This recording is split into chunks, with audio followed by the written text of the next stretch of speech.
It's been good. It'll stay good. If you take care of it, you'll have a chance. Rockets trying to play some defense. Oh my God! 2nd and 16. Wilson, pump fake. Wilson running, buying time, throwing on the move. It's caught at the 40-yard line. Calvin Austin with the grab. Operating from the gun. Wilson dials it up. Complete. Fryer move. First down. 3rd and long. Wilson floats it way upstairs. Williams. He's got it. Touchdown. Mike Williams, the newest Steeler, scores. Another big picture acquisition. 2nd and 10. Daniel sets and throws complete to Noah Brown. First down, out to midfield. 3rd and 9. Shotgun for Daniels. Rush is coming. Daniels down the sideline. Broken up. Noah Brown in a matchup with James Pierre. And it's 4th down. 4th down attempts this season. 11 of 11. Daniels on 4th and 9. Delivers it. Wow, it's really close. I think he's going to get it. Catch is made by Ertz. And now it's going to come down to the officials and where they spot it. 1:18 on the clock. They're giving it to Pittsburgh. Short. They're going to run it to Patterson.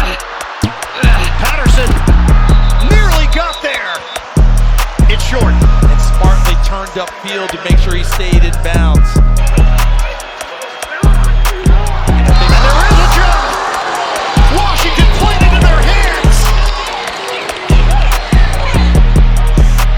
Wilson celebrating. Steelers are going nuts on the sideline. Neutral zone infraction, defense, number 95. Got him! Got him! The Steelers have iced it. Business is booming right now for Russell Wilson and the Pittsburgh Steelers. They rally for a 28-27 win. Forced to give it up. Got it back. Under 10 on the clock. Seeing the crowd again. Conley for 3. Short. McDaniels the This is a unique alignment here for Miami. Jovic got free and got the lay-in plus the foul. They're trying to figure out who's going to work it in. No, Randall was coming over to the inbound and it's going to stay. Conley corner, short, rebound on the bio, and that's how it ends. This guy's going to be outside leverage, and your job's to pull him up. Zeke gets the call. Elliott, the ball pops out, and Tasheen recovers in the end zone. We do have a flag. Oh, that's going to be a huge call. Down 21-6, mid-third. Come out firing to start this drive, and they're going deep. And it's caught! What a play to A.J. Brown with Carson defending. He just dropped it right in there. When you're winning, it's hard to win in the NFL, and they're winning. He deserves credit. He's going to pass it. Hurts is going to plunge across for another Eagles touchdown. Some things you guys could have done defensively in the second half, but you guys had 5 interceptions and weren't really able to turn that into more points. What do you say about a second half where you just get shut out? How do you address that? Yeah, I'm proud of the defense for guys going out and getting 5 turnovers. I think that's a big day for any defense. But the thing about turnovers is what are you doing with those turnovers? And it's getting the points off of the turnovers. That's how you swing the game. And I don't think we got enough points off of the turnovers. But proud of the guys for that's a really good offense, and our guys played well. As down the stretch there, we just let some plays out that that we have to play better. How frustrating can it be to get all those interceptions against a really good high-flowing offense and not be able to get the W? Yeah, it's frustrating, of course, right? To play against that offense, high-powered offense, and to be able to take the football away. That's what we hang our hat on, is taking the football. So, we took the ball away, but it's about team football, right? And we didn't play complementary football today, and that's what wins games, when you play complementary football, and it didn't work out for us today. Coach, I know that it's already week 10, and I'm not asking you, are you going to make any shakeups as far as offensive play calling is concerned, but what can be done to improve the play calling in the second half? Yeah, we have to look at everything, Sarge. Look at all the play calling, what we're doing, what we're asking our guys to do, and make sure we're putting them in a good spot to execute. And guys have to take ownership and make sure everybody's doing what they're supposed to do. Make some shakeups on the offensive line.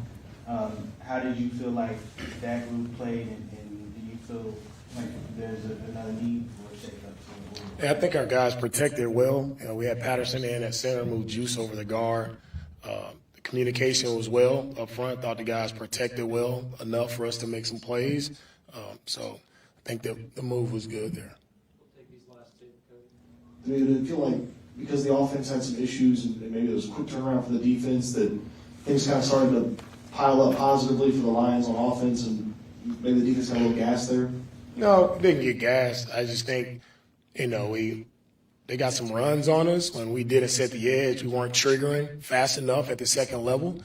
We just we stalled a little bit there defensively. I think it was nothing, about being tired or anything. It's just us consistently executing, and that's what I believe in, just out executing our opponent. And when things got tight there at the end and the second half, just like we didn't execute. We had multiple opportunities, right, to get off the field, but we didn't make those plays.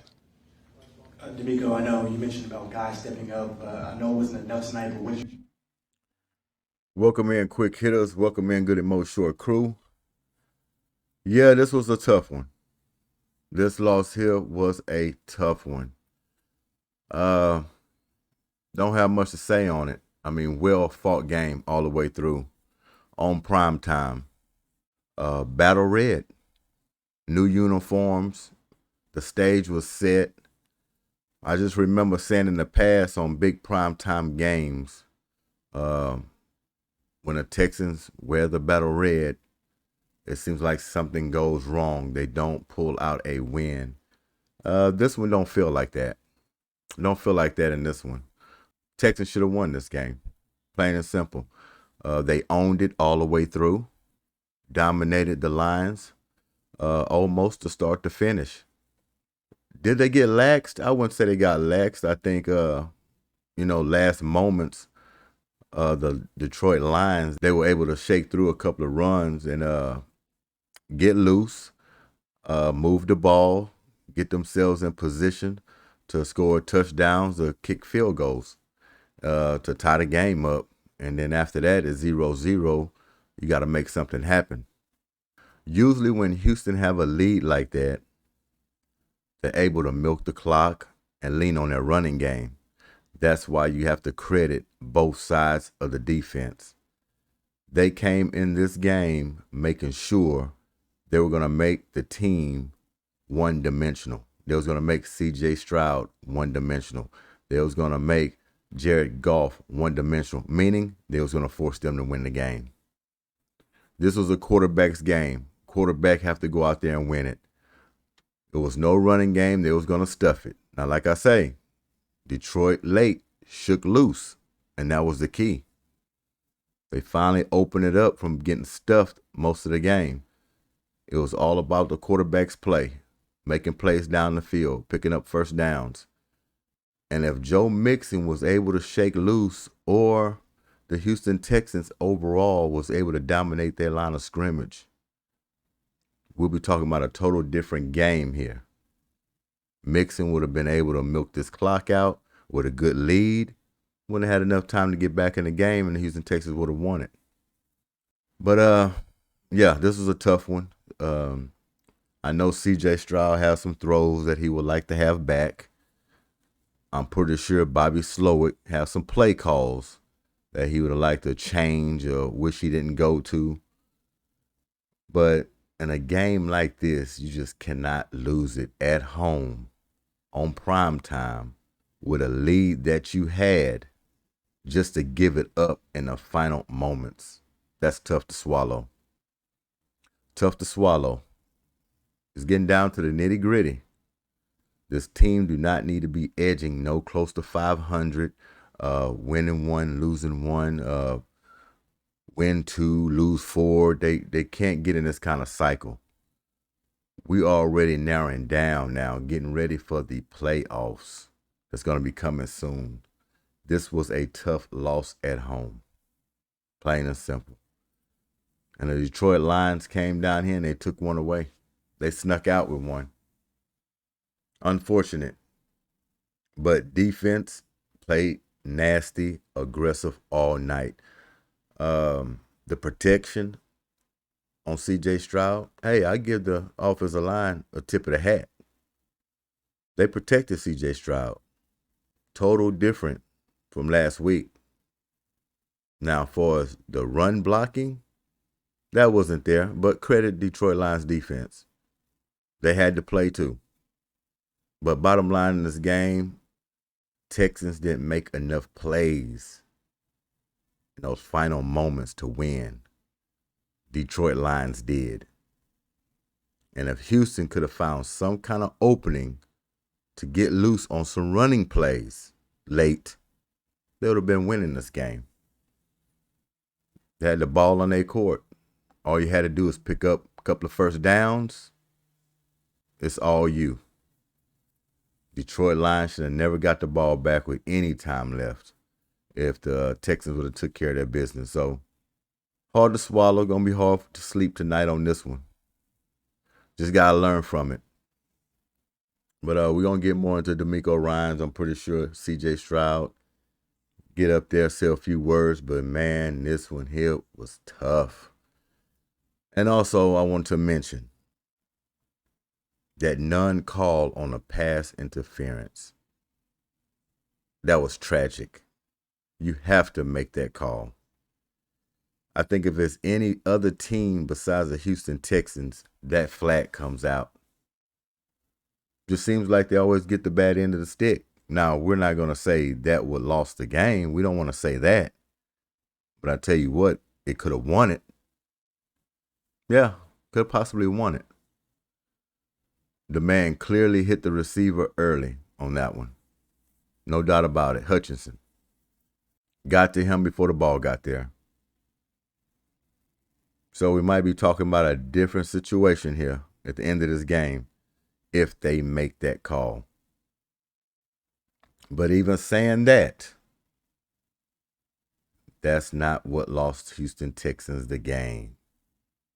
Unable to run the football cost them the game. Missed opportunities on some throws here and there, execution-wise on offense, to continue to pick up first downs to milk this game away without giving it back to Detroit is what lost this game. Yeah, man. Yeah, man. What did you see from John Mechie? How did he help this offense tonight? Yeah, really proud of Mechie. He stepped up big for us, got his first touchdown. So it's really, really big plays that he made for us. So, I mean, really love the play where he's blocking downfield. Man, he played a really good game and excited to see him continue to improve off of what he did tonight. All right, thank you guys. Yeah, I just first and foremost want to thank my Lord and Savior Jesus Christ for this opportunity to play on Sunday night against a good team like the Lions. But you know, it's not easy to be on third and long a lot. But I mean, clearly you got to be better on first, second down.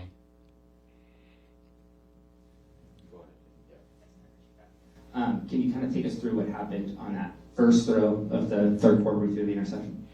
Yeah, I just didn't see the coverage. He did a good job. I had to cover two and just left it inside. Can't do that. Made a good play on the ball, so yeah, it's my fault. CJ, it seems like you guys continue to have some issues in the second half, moving the ball, scoring. Can you put your finger on what the issue is? It seems like it's different every week. You know, I feel like this game was on me. Definitely got to make plays, got to make throws. Can't turn the ball over and when we're in scoring position. So, I blame this on me. I got to be better in those moments. So, yeah, it's really just you got to go down and score in the red zone. And our defense is getting the turnovers like they were. So, you got to be able to, reward them with points. And that's something we didn't do. So, I feel like I'm the one to blame when it comes to that, turn the ball over in the red zone. So, yeah. Last one for me, I promise. You talked a lot this week about trying to lift the spirit of the group, have fun with the group. How difficult is it when the game is slipping away, and how do you think your sidelining group handled that, so to speak? It's all about what happens in between the lines. That's what fuels energy. So, if we're not executing, no one's going to be smiling ear to ear. So, the more you execute, the more it's fun. And, that's something I think the more we execute, we can get, have more fun.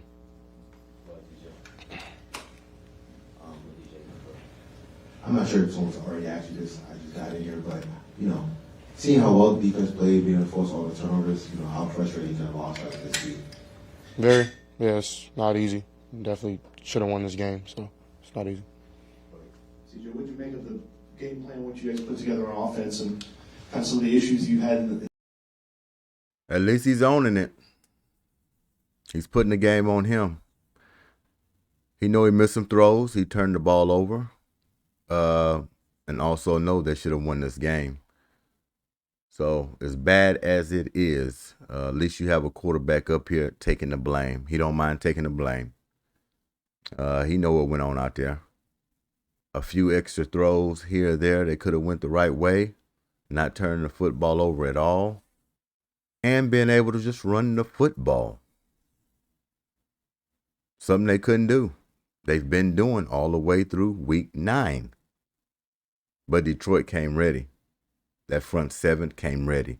They was not going to let Joe Mixon run all over the football field. They weren't going to let Joe Mixon control this game and move the ball, milk the clock to help C.J. Stroud. They wanted C.J. Stroud sitting on the tee and told him to use his arm to go win the game. And he was well and capable of doing it. A few miscues, that's all. But I'm glad he's owning it. In the second half, and maybe some of the timing of some of the play calls and things like that with the game plan. Thought it was good. At the end of the day, got to execute plays, and that's my job to lead the offense to score points. And I didn't do that today, so we're not gonna point fingers or I pointed myself, and then two, we got to just move on from this and still understand we just took one of the best the best NFL teams to the wire, but we really should have put them away after the first half. So it's really on the offense. You got to be better. I got to be better. So yeah. We'll take 3 more. We're going to start Jonathan, Cole, and Sarge. I'm sure you probably asked everything when I was out here. But I guess what is the biggest thing that you feel like you want to take away from today's game? Just make better throws when guys are wide open and don't turn the ball over on first play of the second half. So, if you take those plays away and I take a good ball on that one play, the game is flipped over. So, I got to be able to be better during those moments and, take it on the chin like I know how to, and, the sun will rise up tomorrow hopefully and, go play the Cowboys on Monday night and try to have a good game there. So, it's not a time to, feel bad for ourselves. It happened, we got to learn from it and move on. And there it is, folks. Houston Texans fall to the Detroit Lions in the Reliance Stadium at home. Everybody was fired up for this one.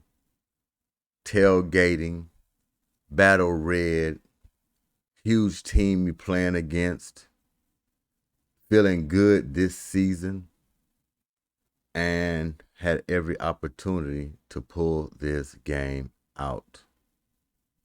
And the way this offensive line has looked in previous weeks, I got to tip my hat to them just for protecting C.J. Stroud.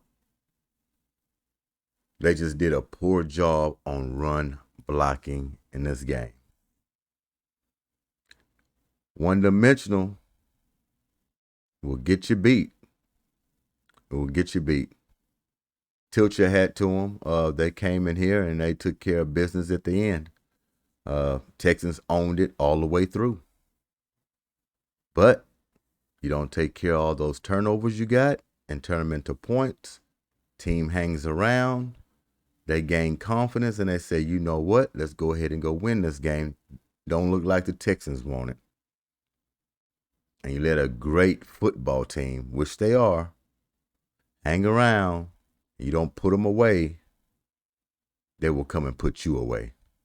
And now back in his hometown, he's got a 52-yarder for a come-from-behind win for the Agents. For 52 for the win. It is just good! Just inside the upright. Jake Bates, hometown hero. And the Lions have come all the way back.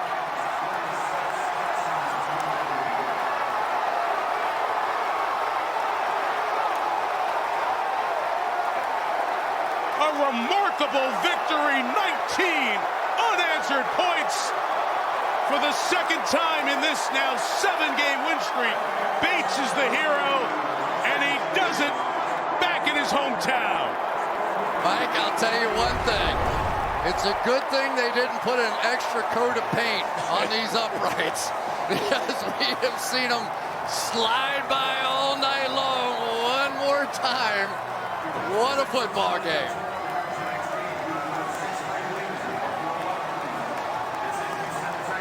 Hogan Hatton, the new snapper, perfect. Jake Fox put it down. Won it by that much. Oh my goodness. That was the complete mirror image of the first made extra point. Jared Goff threw 5 picks. But like you said, Chris, if you need a defining win in what the Lions have been the last 4 years, that's it. They should have been blown out of here, but they come back. They don't blink. Goff had a good second half. They scored all 19 in the second half. And D'Amico Ryans of the Texans lost the momentum. C.J. Stroud and company couldn't grab it back at the end. And the Detroit Lions improved to 8-1 with the hero of the moment, Jake Bates.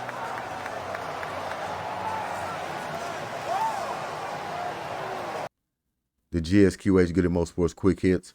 Thanks for y'all time. Slouchy Sunday. As always, get ready for the busy week. And we out of here. Peace.